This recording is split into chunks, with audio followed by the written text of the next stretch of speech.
Uttar Pradesh police भर्ती 2022 assistant operator या फिर हेड ऑपरेटर की अगर आप तैयारी कर रहे हैं तो आपके लिए जीके प्लस साइंस की लाइव क्लास आपकी डेली होती है गाइस। और ये आज हमारी क्लास नंबर 57 है। इसके पहले हमने 56 तक अच्छे से कंप्लीट कर लिया है। अगर आपने नहीं देखा तो आप चैनल की प्लेलिस्ट में जाकर के हर एक वीडियो को देख सकते हैं। देखो गाइस, देखते देखते हम कितनी लंबी क्लास को कवर कर चुके हैं और हमारा गाइस एक ही टारगेट है कि आप सबको इस बार वर्दी मिल जाए, आप सबके सपने पूरे हो जाएं। और हमें उम्मीद नहीं बल्कि पूरा विश्वास है गाइस, अगर आप पूरी जी जान पूरी शिद्दत के साथ लगे रहेंगे और अगर आप अपने हौसले को लगातार ऊर्जा देते रहेंगे गाइस, तो मैं दुनिया की ताकत के हिसाब से कहता हूं कि कोई भी ऐसी ताकत नहीं है कि जो आपका हौसला गाइस रोक सके और आपको वर्दी दिलाने से रोक सके। बस आप मेहनत करते रहिएगा मेरे प्यारे भाई। इसीलिए यहाँ पर लिखा गया है कि कौन कहता है कामयाबी किस्मत तय करती है, इरादों में दम हो तो मंजिलें भी झुका करती हैं। समझ गए होंगे कहने का मतलब क्या है। अगर आपके अंदर इरादा है और अगर आपके अंदर अपने मेहनत के ऊपर विश्वास करने की गाइस ताकत है, तो ये समझ जाइए कि दुनिया की ऐसी कोई भी ताकत नहीं है कि जो आपका सिलेक्शन होने से रोक सके, जो आपकी एक सीट पक्की होने से रोक सके। बस आप मेरे प्यारे भाई मेहनत करते रहिएगा, आप सबको इस बार सिलेक्शन जरूर मिलेगा। इसीलिए लिखा गया है कि कौन कहता है कामयाबी किस्मत तय करती है, इरादों में दम हो तो मंजिलें भी झुका करती हैं। समझ गए होंगे गाइस। अब आइए बढ़ते हैं हम क्लास की तरफ। हर एक क्वेश्चन आपका इंपॉर्टेंट है, फटाफट आंसर देंगे सभी प्यारे भाई कि राइट आंसर हर एक क्वेश्चन का क्या होगा। ठीक है, पहला क्वेश्चन आपके सामने है, इसका आंसर आपको बताना है। ध्यान दीजिएगा, लिखा है कि निम्नलिखित में से कौन एक सही सुमेलित नहीं है। अब आपको यहाँ पर बताना है कि इसमें कौन गलत लिखा है। यहाँ पर ये उत्तर प्रदेश के लोकगीत लिखे हैं और यहाँ पर उसे संबंधित क्षेत्र या फिर स्थान लिखे गए हैं। बताएंगे इसका परफेक्ट आंसर क्या हो जाएगा। अब मेरे प्यारे भाई यहाँ पर आप देखो, आला बुंदेलखंड में प्रसिद्ध है, क्या यह सही है? बिल्कुल सही लिखा गया है। विराह पूर्वी उत्तर प्रदेश में, ये भी सही लिखा गया है। कजरी रुहेलखंड, ये गलत है मेरे प्यारे भाई। कजरी जो है ना, ये रुहेलखंड में नहीं बल्कि मिर्जापुर में प्रसिद्ध है। कहाँ पर प्रसिद्ध है मेरे प्यारे मित्र? याद रखना, मिर्जापुर में। ठीक है, तो यहाँ पर सही आंसर क्या हो जाएगा आपका? ऑप्शन नंबर सी, यही यहाँ पर गलत सुमेलित है। ऑप्शन नंबर सी आपका बिल्कुल सही आंसर हो जाएगा। सही आंसर होगा आपका ऑप्शन नंबर सी। ठीक है मित्र, अगला क्वेश्चन आपके सामने, इसका आंसर आपको बताना है। आंसर दिख गया है लेकिन नकल मत करना, ठीक है? अगर नहीं देखे हो तो बताइए। अब आंवले का सबसे अधिक उत्पादन करने वाला जिला कौन सा है? इंपॉर्टेंट क्वेश्चन है, फटाफट आंसर देंगे कि आंवले का सबसे अधिक उत्पादन करने वाला जिला।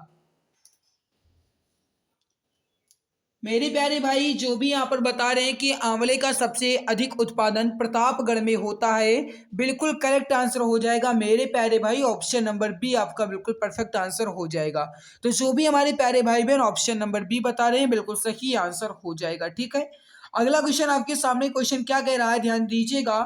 उत्तर प्रदेश में खरीफ फसल की बुआई होती है कब से कब के दौरान? फटाफट आंसर देंगे, इसका करेक्ट आंसर क्या हो जाएगा। खरीफ फसल की बात कर रहा है मित्र, याद रखिएगा। ठीक है,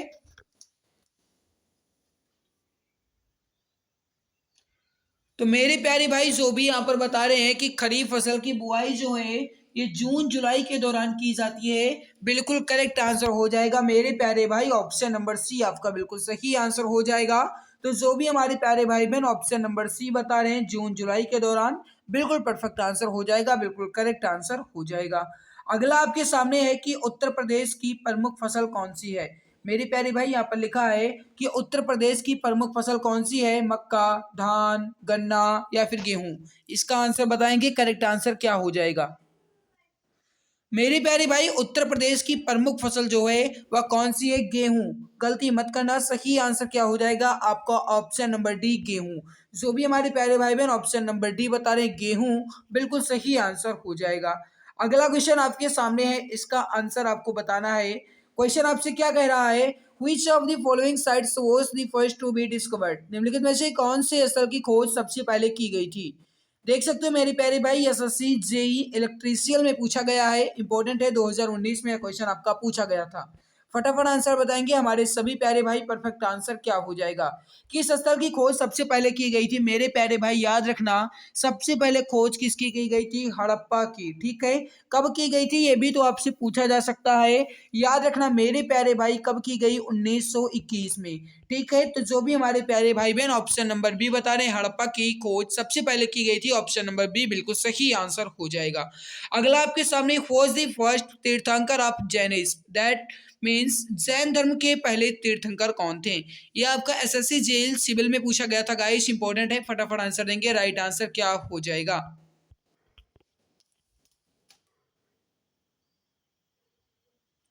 मेरे प्यारे भाई, जैन धर्म के पहले तीर्थंकर कौन थे?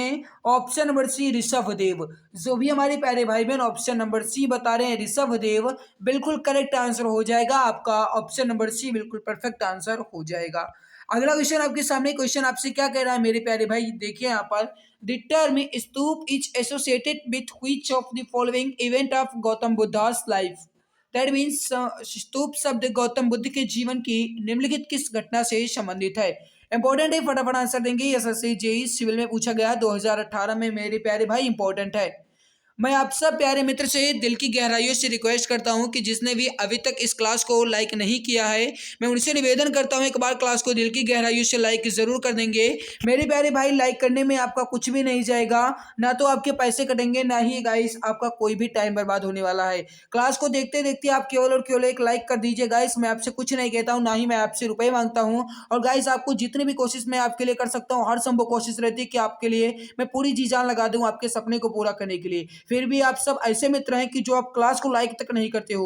मेरे प्यारे भाई, अगर मैं आपके लिए इतनी मेहनत करता हूं, तो आप सब प्यारे भाई बहन का भी फर्ज बनता है, आप सब प्यारे भाई बहन का भी दायित्व है कि कम से कम आप क्लास को तो लाइक कर ही दिया करें। अगर आप चैनल पर पहली बार आए हो तो आप चैनल को सब्सक्राइब भी कर लीजिएगा गाइस। सब्सक्राइब करने से आपको बहुत ही बड़ा बेनिफिट मिलने वाला है, क्योंकि गाइस हर एक लाइव क्लास को नोटिफिकेशन आपको टाइम टू टाइम मिला करेगी, ठीक है। तो स्तूप जो है गाइस, ये गौतम बुद्ध के किस जीवन की घटना से संबंधित है? सही आंसर हो जाएगा मेरे प्यारे भाई, मृत्यु से। सही आंसर क्या होगा आपका? ऑप्शन नंबर मृत्यु से। और ये भी आप याद रखना मेरे प्यारे भाई, गौतम बुद्ध की मृत्यु कहाँ हुई थी? कुशीनगर में, ठीक है। ये भी आपसे पूछा जा सकता है, याद रखना मेरे प्यारे मित्र। अगला क्वेश्चन आपके सामने, क्वेश्चन क्या कह रहा है?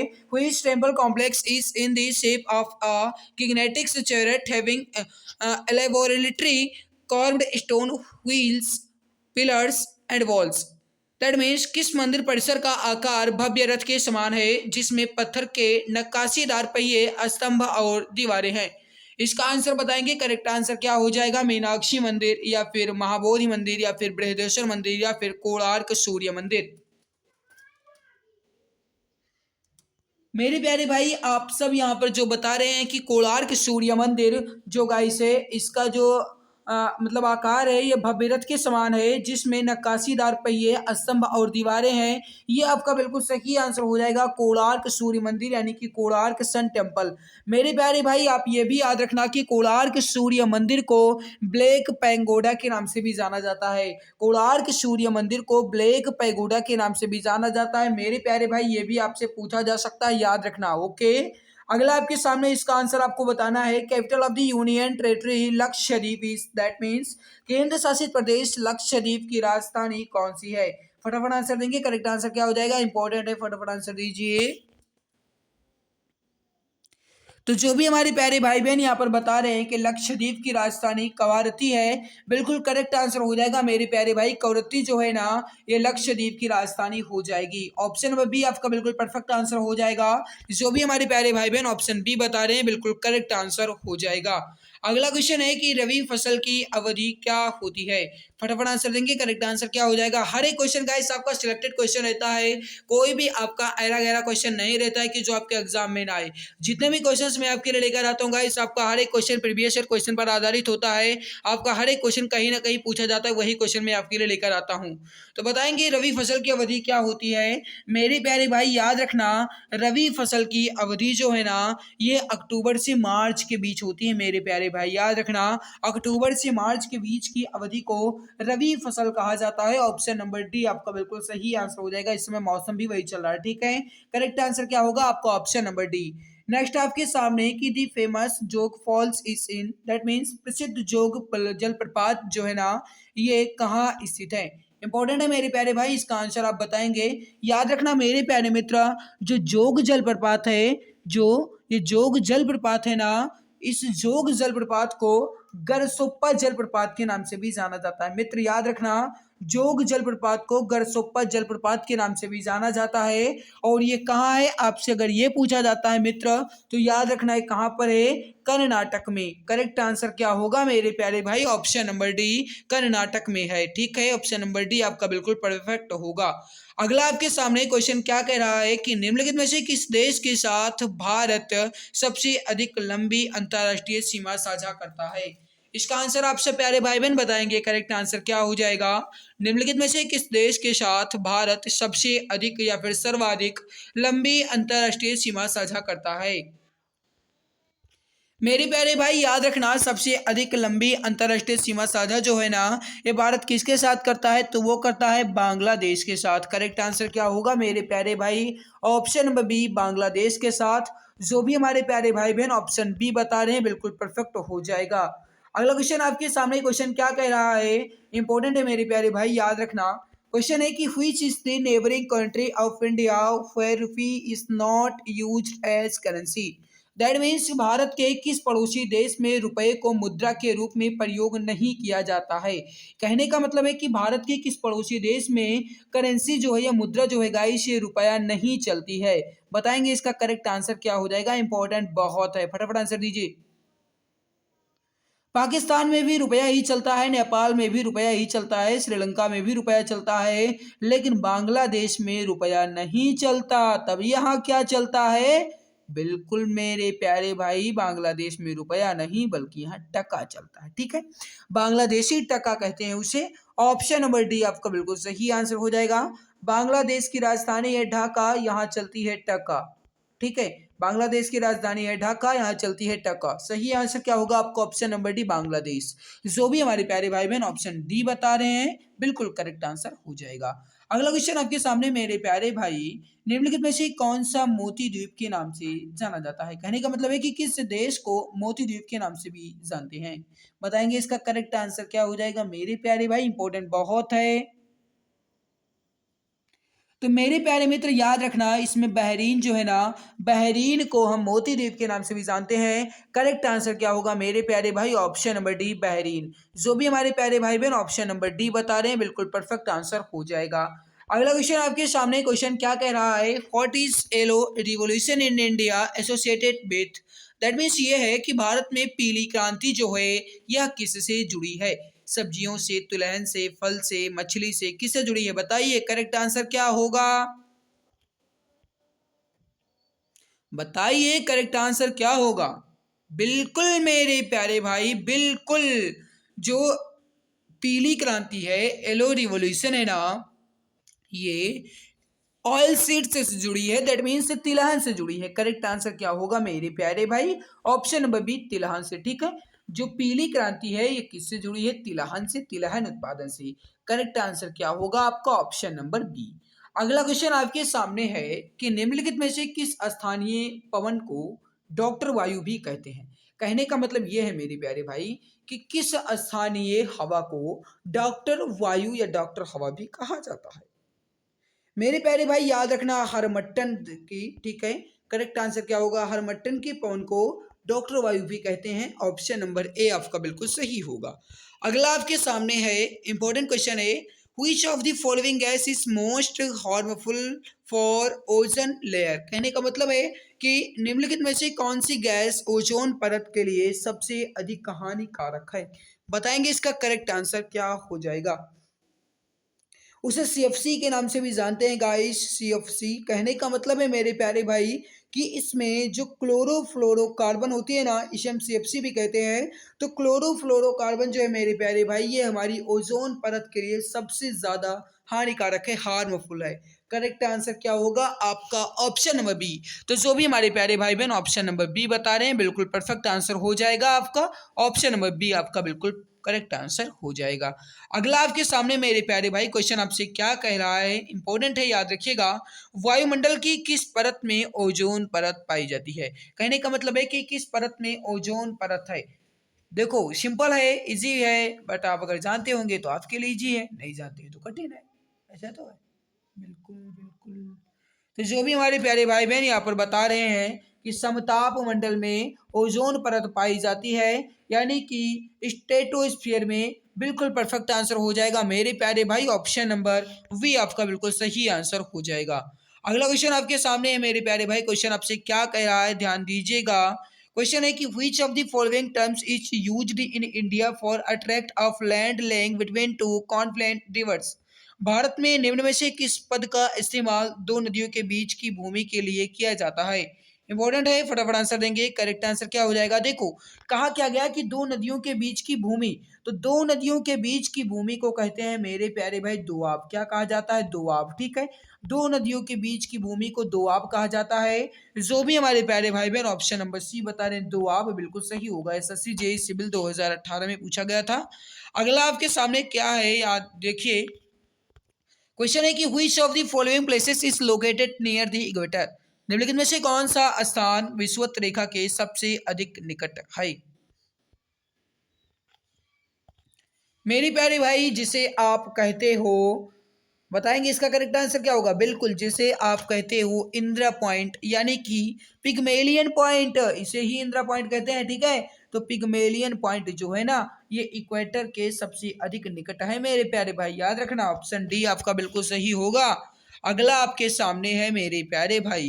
क्वेश्चन आपसे क्या कह रहा है कि what is the second most abundant element on the earth's crust. कहने का मतलब है कि पृथ्वी की सबसे ऊपरी परत, जिसे हम क्रस्ट यानी कि पपड़ी कहते हैं, पर उपलब्ध दूसरा सबसे प्रचुर मात्रा में तत्व क्या है?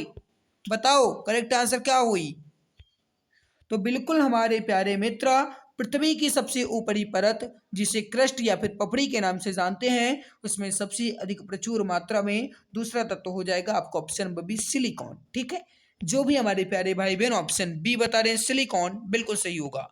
अगला आपके सामने क्वेश्चन क्या कह रहा है कि which of the following planet is also known as gas giant. That means ये हुआ मेरे प्यारे भाई कि निम्नलिखित में से किस ग्रह को गैस दानव भी कहा जाता है? इंपॉर्टेंट है, फटाफट आंसर देंगे। परफेक्ट आंसर क्या हो जाएगा मेरे प्यारे मित्र? जल्दी जल्दी आंसर दीजिए, जल्दी जल्दी। जो भी आपको टफ लगे ना, आप उसका स्क्रीनशॉट तुरंत ले लिया करो, कहने की जरूरत ना पड़े। बताओ इसका सही आंसर क्या हुई?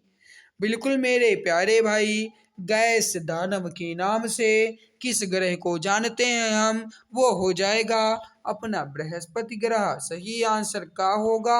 ऑप्शन डी, बृहस्पति ग्रह।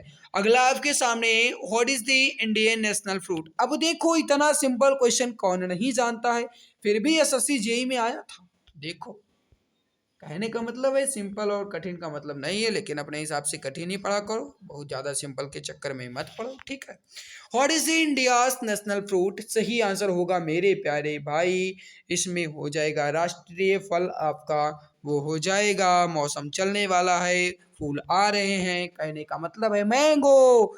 आम आपका बिल्कुल सही आंसर हो जाएगा ना। आम जो है ये अपना यहाँ का नेशनल फ्रूट है, राष्ट्रीय फल है। ऑप्शन नंबर डी आपका बिल्कुल सही होगा। अगला आपके सामने, who was the first vice president of India. Bharat के पहले उपराष्ट्रपति कौन थे? फटाफट आंसर देंगे। करेक्ट आंसर क्या हो जाएगा मेरे प्यारे भाई? अब मेरे प्यारे मित्र, आप ये याद रखना इसमें कि भारत के पहले उपराष्ट्रपति कौन थे। वो कौन थे? यस राधा कृष्णन, यानी कि सर्वपल्ली राधाकृष्णन। सर्वपल्ली राधाकृष्णन जो थे ना, ये भारत के पहले उपराष्ट्रपति थे, दूसरे राष्ट्रपति थे। सही आंसर क्या होगा आपका? Option number C. जो भी बता रहे हैं ऑप्शन नंबर सी बिल्कुल परफेक्ट आंसर हो जाएगा। अगला आपके सामने क्वेश्चन क्या कह रहा है कि which of the following was elected unopposed as the president of India. That means निम्नलिखित में से कौन भारत के राष्ट्रपति के रूप में निर्विरोध चुने गए थे? अब बताओ इसका करेक्ट आंसर क्या होगा? इंपॉर्टेंट है, फटाफट आंसर दीजिए। करेक्ट आंसर क्या होगा? बिल्कुल मेरे प्यारे भाई, निर्विरोध चुने जाने वाले राष्ट्रपति कौन थे? नीलम संजीव रेड्डी। सही आंसर क्या होगा आपका? Option number B. मेरे प्यारे भाई, मैं आप सबसे फिर से रिक्वेस्ट करता हूं कि जो भी हमारे प्यारे भाई बहन, जो भी हमारे प्यारे मित्र, जो भी हमारे छोटे भाई हमारे चैनल पर पहली बार आए हैं ना, वे अपने इस छोटे से प्यारे से चैनल को सब्सक्राइब जरूर कर लेंगे। एक बार सभी प्यारे भाई बहन ये बता दो कि किस किसने चैनल को सब्सक्राइब कर रखा है, फटाफट ये बता दीजिए और क्वेश्चन भी देखते रहिएगा। ठीक है, अब बता दीजिए कि किस किसने चैनल को सब्सक्राइब कर रखा है, एक बार बता दो फटाफट, फटाफट सभी बताओ पहले, तब आगे बढ़ेंगे। बिल्कुल, बिल्कुल मेरे प्यारे भाई। थैंक यू सो मच जिसने सब्सक्राइब कर रखा है, बहुत अच्छी बात है। क्योंकि देखो आपको पता होगा कि जिसने सब्सक्राइब कर रखा है ना, उनको गाइस इसका बेनिफिट मिलेगा। जैसे ही क्लासेस हमारी स्टार्ट होती हैं, नोटिफिकेशन आपको मिल जाएगा। कोई इंपॉर्टेंट वीडियो अपलोड होती है, असिस्टेंट ऑपरेटर, हेड ऑपरेटर या फिर यूपी पुलिस कांस्टेबल से संबंधित, उसकी जानकारी आपको मिल जाएगी। तो मेरे प्यारे भाई अगर आपने नहीं किया है ना तो कर लीजिए, जो किए हैं उनको बहुत-बहुत धन्यवाद। और गाइस अगर आपने क्लास को लाइक नहीं किया तो आप वो भी कर दीजिएगा। कहने की ज़रूरत ना पड़े पर मेरे भाई, आप इतने तो समझदार है ही हो कि अगर मैं आपके लिए मेहनत करता हूं तो आपका भी दायित्व तो बनता है। तो देखो क्वेश्चन आपसे अगला है कि who among the following had the shortest tenure is Indian president. That means ये हुआ मेरे प्यारे भाई कि निम्नलिखित में से किसने सबसे कम समय के लिए भारत के राष्ट्रपति के रूप में कार्य किया। बताओ इसका करेक्ट आंसर क्या होगा। अब मेरे प्यारे मित्र यहाँ पर आप याद रखना कि इसमें जो जाकिर हुसैन है ना, जाकिर हुसैन, डॉक्टर जाकिर हुसैन, ये सबसे कम समय तक रहे राष्ट्रपति। कब से कब तक रहे, तो 13 मई इनका गाइस कार्यकाल शुरू हुआ था 13 मई 1967 से, और ये खत्म हो गया था 3 मई 1969 को। कहने का मतलब है कि 13 मई 1967 से शुरू हुआ और 3 मई 1969 को खत्म। तो सबसे कम तो हुआ ना, बिल्कुल मेरे प्यारे भाई, ऑप्शन डी। अगला आपके सामने क्या है, ये देख लो कि भारत के राष्ट्रपति के रूप में इनमें से किसका कार्यकाल सबसे छोटा था। बस वही आपसे कहा गया है, थोड़ा सा घुमाया गया है। देखो घुमा फुरा कर तो आपसे पूछे ही जाएंगे, लेकिन घूमना आपको थोड़ी है, घूमना नहीं है, बिल्कुल आपको स्थिर रहना है, क्योंकि आपको पेपर की खोपड़ी में छेद करना है। भारत के राष्ट्रपति के रूप में इनमें से किसका कार्यकाल सबसे छोटा था। अभी मैंने बताया ना, सबसे कम किसका था, डॉक्टर जाकिर हुसैन का। सही आंसर क्या होगा मेरे प्यारे भाई, ऑप्शन नंबर डी। ठीक है, मुस्लिम राष्ट्रपति सबसे पहले यही बने, तो याद रखना मेरे प्यारे भाई, ये भी आपसे पूछा जा सकता है। अगला है, इंपॉर्टेंट है यहाँ पर। बताइए भारतीय संविधान के किस अनुच्छेद में उपराष्ट्रपति को हटाने की प्रक्रिया दी गई है। लेकिन याद रखना गाइस, इसमें हटाने की प्रक्रिया तो दी गई है, लेकिन इसमें लोकसभा की गाइस से सहमति आवश्यक होती है। ठीक है, उपराष्ट्रपति को हटाने के लिए। अब मेरे प्यारे भाई आप ये याद रखना कि जो आर्टिकल 67 है, यानी कि जो अनुच्छेद आपका 67 है ना, इसे इसे मतलब के माध्यम से उपराष्ट्रपति को हटाया जा सकता है। तो सही आंसर क्या होगा, आर्टिकल 67 या फिर अनुच्छेद 67। जो भी बता रहे हैं ऑप्शन नंबर ए बिल्कुल सही होगा मेरे प्यारे भाई। अगला आपके सामने, in which articles of the Indian constitution are the fundamental rights described. That means ये हुआ कि भारतीय संविधान के किस अनुच्छेद में मौलिक अधिकारों का वर्णन है। इंपॉर्टेंट है मेरे प्यारे भाई, याद रखना। फटाफट आंसर देंगे, करेक्ट आंसर क्या हो जाएगा मेरे प्यारे भाई, याद रखना कि जो आर्टिकल 12 से 35 तक है ना, 12 से 35 तक, इन 12 से 35 के बीच में ही फंडामेंटल राइट्स यानी कि मौलिक अधिकार का वर्णन किया गया है। मेरे प्यारे भाई ऑप्शन नंबर डी जो भी बता रहे हैं बिल्कुल करेक्ट होगा, बिल्कुल परफेक्ट हो जाएगा। अगला आपके सामने कि the first meeting of the constituent assembly was held in. संविधान सभा की पहली बैठक कहाँ आयोजित की गई थी। इंपॉर्टेंट है, बताएंगे इसका करेक्ट आंसर क्या हो जाएगा। मेरे प्यारे भाई याद रखना कि संविधान सभा की जो पहली बैठक है ना, ये कहाँ आयोजित की गई थी, दिल्ली में आयोजित की गई थी। और ये कब आयोजित की गई थी आपसे ये भी पूछा जा सकता है। याद रखना मेरे प्यारे भाई, 9 दिसंबर 1946। ठीक है, 9 दिसंबर 1946 को आयोजित की गई थी। कहाँ आयोजित की गई थी, तो ये आयोजित की गई थी नई दिल्ली या फिर दिल्ली में। ठीक है, ऑप्शन नंबर ए आपका बिल्कुल सही आंसर हो जाएगा मेरे प्यारे भाई। अगला आपके सामने फिजिक्स से संबंधित क्वेश्चन आपका स्टार्ट हो चुका है मेरे प्यारे भाई, क्योंकि आप सब जानते हैं कि असिस्टेंट ऑपरेटर या फिर हेड ऑपरेटर में फिजिक्स के भी क्वेश्चन आने वाले हैं। तो फिजिक्स में पहला क्वेश्चन आपके सामने, निम्नलिखित में से कौन सा शक्ति का सूत्र है। यह आपका आरआरबी जेई में पूछा गया था गाइस 2019 में। इंपॉर्टेंट है, बताएंगे इसका करेक्ट आंसर क्या होगा। इनमें से शक्ति का सूत्र क्या है। अब देखो यहाँ पर शक्ति का सूत्र क्या है, P बराबर वी स्क्वायर बाई आर, ये भी है, बिल्कुल है, आप सब जानते हैं। P बराबर वी बाई आर, ये भी तो हो जाएगा वी बाई आर। ठीक है, आई मतलब धारा। और इसके बाद आप यहाँ पर देखो गाइस, P बराबर आई स्क्वायर गुणे आर, ये भी तो हो जाएगा। तो कहने का मतलब है यहाँ पर option number A, option number B और ऑप्शन नंबर डी, ये तीनों है ना जो, ये शक्ति के सूत्र ही हैं। करेक्ट आंसर क्या होगा मेरे प्यारे भाई, इनमें से सभी, ये इनमें से सभी है ना। अभी तक आपने इसे देखा होगा ऑप्शन नंबर डी पर, लेकिन अब चेंज कर दिया गया ऑप्शन नंबर सी पर। सही आंसर क्या होगा मेरे प्यारे भाई, इनमें से सभी, यानी ऑल ऑफ दीज। अगला क्वेश्चन आपके सामने है, how many laws of motion did Isaac Newton formulated. That means ये हुआ कि आइजैक न्यूटन ने गति के कितने नियमों का सूत्रीकरण किया। सभी जानते हो कि सर आइजैक न्यूटन ने कुल कितने नियम दिए थे, जानते होंगे। पहला दूसरा तीसरा यानी कि कुल मिलाकर के उन्हें कितने नियम दिए? बिल्कुल मेरे प्यारे भाई, 3 ही नियमों तो दिए थे। सही आंसर क्या होगा आपका? Option number B. जो भी हमारे प्यारे भाई बहन बता रहे हैं, ऑप्शन नंबर बी, 3 नियम दिए गए थे सर आइजैक न्यूटन के द्वारा। बिल्कुल करेक्ट आंसर हो जाएगा मेरे प्यारे भाई। अगला आपके सामने क्वेश्चन क्या कह रहा है, ध्यान दीजिएगा। क्वेश्चन है गाइस कि यदि वेग को दोगुना कर दिया जाए तो उसमें क्या परिवर्तन होगा? तो बताइए मेरे प्यारे भाई, इसका करेक्ट आंसर क्या होगा कि यदि वेग यानी कि जो वेलोसिटी होती है उसके अगर हम वेग को दो गुना कर दें गाइस, यानी कि उसके हम वेग को 2 टाइम्स कर दें तो उसमें परिवर्तन क्या होगा। अब देखो मेरे प्यारे भाई, आप यहाँ पर ये याद रखना कि अगर वेग दोगुना होगा तो उसका संवेग जो है ना, संवेग जो है वह दोगुना ही रहेगा, लेकिन उसकी जो गाइस गतिज ऊर्जा है, काइनेटिक एनर्जी है, वह 4 गुनी हो जाएगी। अब कैसे हो जाएगी? आप सब ये तो जानते ही होंगे कि जो संवेग जो गतिज ऊर्जा होती है, काइनेटिक एनर्जी होती है, वह होती है 1/2 mv²। 1/2 mv²। एम यहाँ पर क्या हो जाता है आपका मॉस यानी कि द्रव्यमान, और वी क्या हो जाता है आपका वेग। वेग दो गुना कर दिया जाएगा, कहने का मतलब है मेरे प्यारे भाई, इसमें वेग दो गुना कर दिया जाएगा तो इसकी काइनेटिक एनर्जी तो आप ही आप 4 गुनी हो जाएगी। सही आंसर क्या होगा आपका? संवेग जो है वह दो गुना और काइनेटिक एनर्जी या फिर जो गतिज ऊर्जा है ये 4 गुनी बढ़ेगी। सही आंसर होगा आपका ऑप्शन नंबर ए। अगला आपके सामने कि जीरो एक्सेलरेशन मीन्स, मतलब ये हुआ मेरे प्यारे भाई कि शून्य त्वरण का अर्थ क्या है? बताओ इसमें शून्य त्वरण का अर्थ क्या है? त्वरण क्या होता है? त्वरण होता है कि वेग में परिवर्तन की दर, वेग में परिवर्तन की दर को ही तो त्वरण कहते हैं। और अगर शून्य त्वरण है तो उसका मतलब क्या है?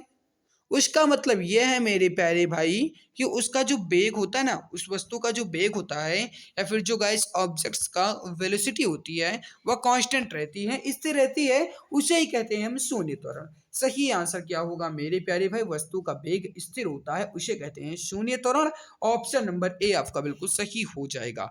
अगला आपके सामने, which of the following is not an equal acceleration equation. कहने का मतलब है गाइस कि इनमें से कौन समान त्वरित गति का समीकरण नहीं है। अब यहाँ पर आप देखो गाइस, गति के तो 3 समीकरण दिए गए थे, गति के नियम के 3 समीकरण दिए गए थे। पहला समीकरण क्या है? v बराबर यू प्लस ए टी। दूसरा है गाइस आपका यस बराबर u t plus 1/2 a t square. तीसरा है आपका v square minus u square बराबर 2as। ये आपके गाइस 3 नियम है, ठीक है, 3 समीकरण है। पहला समीकरण ये है, आप यहाँ पर देख लो, ये भी आप क्रम याद रखेगा कि पहला कौन सा है। ये पहला है, ये दूसरा है और ये तीसरा है। अब मेरे प्यारे भाई, भी माइनस यू बराबर ए प्लस टी, ये तो होगा नहीं। अगर आप इसे भी रूपांतरित करो ना तो ये भी गलत होगा। सही आंसर क्या हो जाएगा गाइस? इसमें समीकरण 3, इसमें कुछ भी नहीं बैठता उठता। सही आंसर क्या होगा आपका? Option number C. सही आंसर क्या हो जाएगा मेरे प्यारे भाई? Option number C.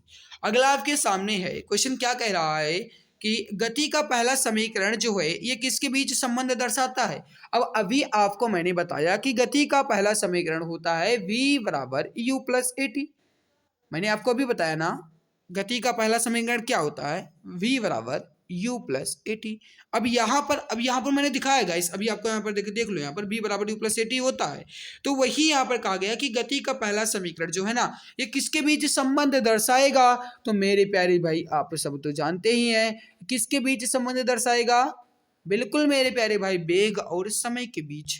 सही आंसर क्या होगा? वेलोसिटी एंड टाइम के बीच, वेग और समय के बीच गति का पहला समीकरण अपना संबंध दर्शाएगा। ऑप्शन सी।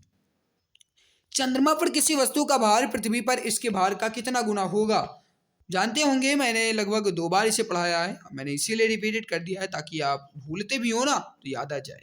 क्वेश्चन क्या कह रहा है कि how many times the weight of an object on the moon is its weight on earth. चंद्रमा पर किसी वस्तु का भार पृथ्वी पर इसके भार का 1/6 टाइम्स हो जाता है। कहने का मतलब है मेरे प्यारे भाई कि अगर इसका भार जो है वह पृथ्वी पर चंद्रमा जो गाइस से पृथ्वी पर भार है ना चंद्रमा वाला, वो आकर के 1/6 हो जाएगा। सही आंसर क्या होगा मेरे प्यारे भाई? ऑप्शन नंबर ए। अगला आपके सामने क्वेश्चन क्या कह रहा है कि the weight of an object is 6 यानी कि गाइस लिखा है 6000 Newton on earth what will be its weight on the surface of the moon. एक वस्तु का भार है जो पृथ्वी पर 6000 न्यूटन है, और ये चंद्रमा की अगर सतह पर लेकर जाया जाए, चांद की सतह पर ले जाया जाए, तो उसका वेट क्या होगा। अब अभी आपने पढ़ा है, जानते होंगे, अगर किसी भी वस्तु का भार पृथ्वी पर है तो वह चंद्रमा पर जाकर के 1/6 हो जाता है। तो वस्तु का भार 6000 न्यूटन दिया गया है, ठीक है, न्यूटन न्यूटन जो है एक भार का SI इकाई होती है, और ये चंद्रमा पर जाएगी ना तो 1/6 हो जाएगी। तो 1/6 यानी कि अगर 6 से इसे गाइस हम यहाँ पर डिवाइड करेंगे तो हो जाएगा आपका 1000 न्यूटन, ठीक है। करेक्ट आंसर क्या होगा मेरे प्यारे भाई, ऑप्शन नंबर डी 1000 न्यूटन होगा। क्या हो जाएगा चांद पर इसका भार 1000 न्यूटन, सही आंसर होगा मेरे प्यारे भाई ऑप्शन नंबर डी। अगला है कि ओम की इकाई क्या है। ओम की इकाई क्या है। अब देखो ओम लिखा गया है लेकिन ओम यहाँ का पढ़ा जाएगा, ठीक है। तो यहाँ पर बताना है, यहाँ पर ओम जो है ना ये प्रतिरोधकता की इकाई होती है मेरे प्यारे भाई, याद रखना। यहाँ पर आपका ऑप्शन नंबर ए बिल्कुल सही हो जाएगा। अगला है कि एक हॉर्स पावर या फिर एक अश्वशक्ति जो है ये किसके बराबर होती है।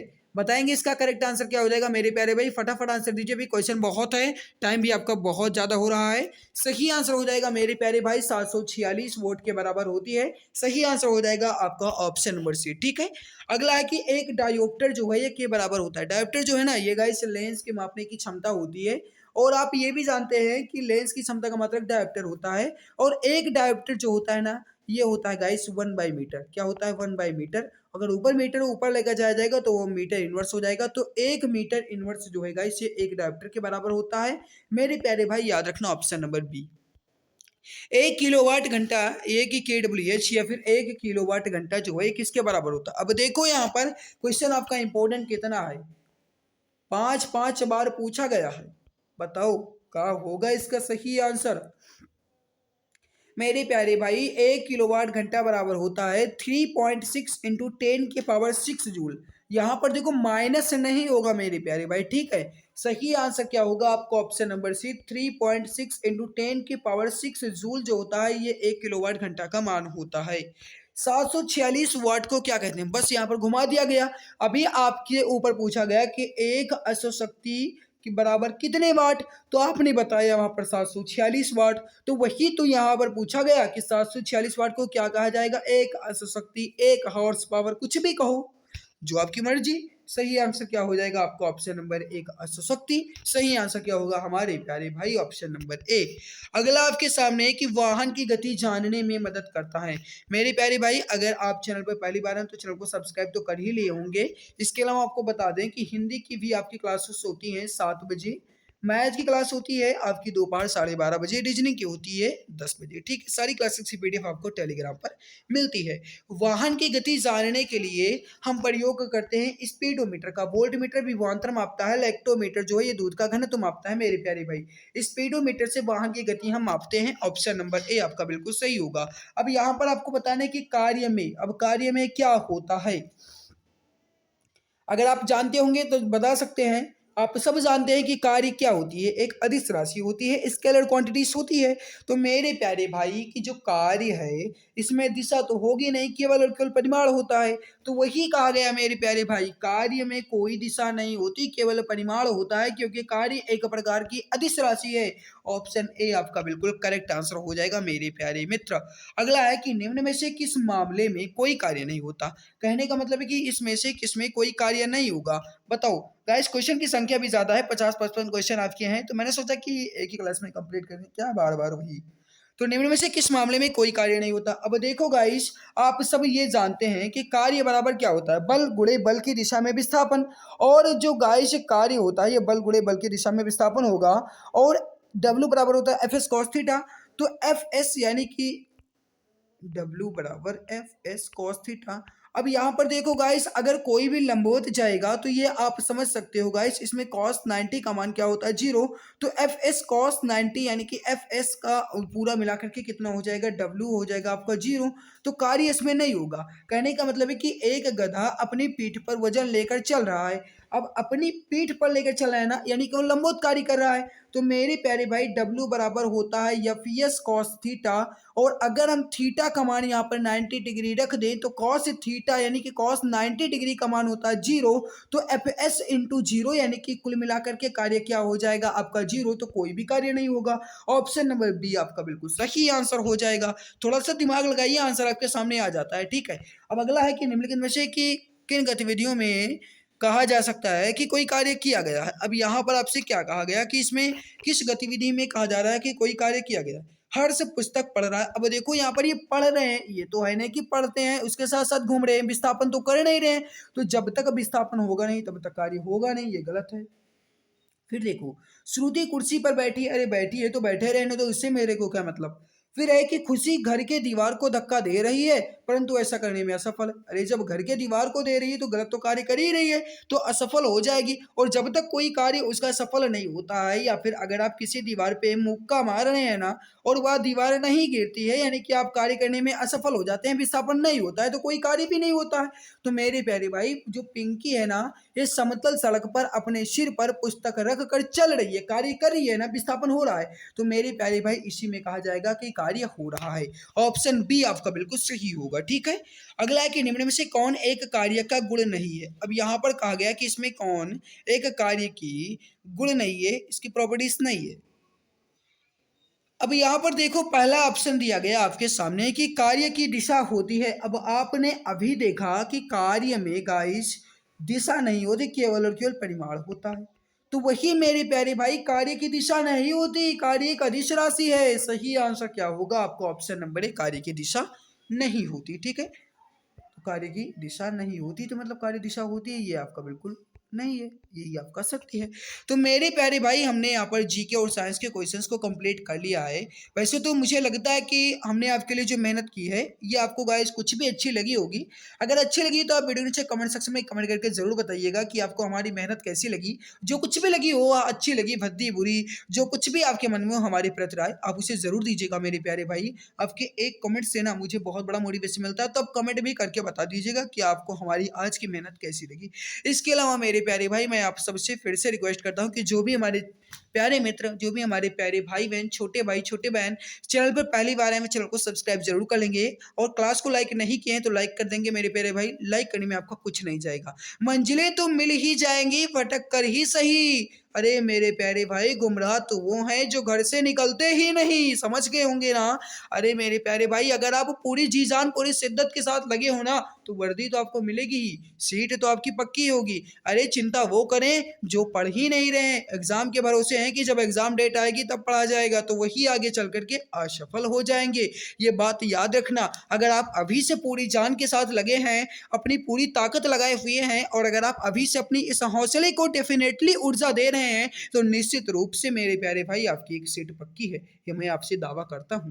तो आज की इस महत्वपूर्ण क्लास में बस इतना ही गाइस। जो कुछ भी आपको क्लास अच्छी लगी हो कमेंट में जरूर बताना। चैनल पर पहली बार हो तो चैनल को सब्सक्राइब करना। क्लास की पीडीएफ आपको हमारे टेलीग्राम पर मिलेगी। ठीक है, टेलीग्राम चैनल आप जाकर के सर्च कर लेना, जो आपका एग्जाम गुरुजी बाय से टेलीग्राम है वही आपको वहां पर मिलेगा। ठीक है, तो आज की क्लास यहीं पर समाप्त करते हैं, मिलते हैं दूसरे नई क्लास में, तब तक के लिए धन्यवाद।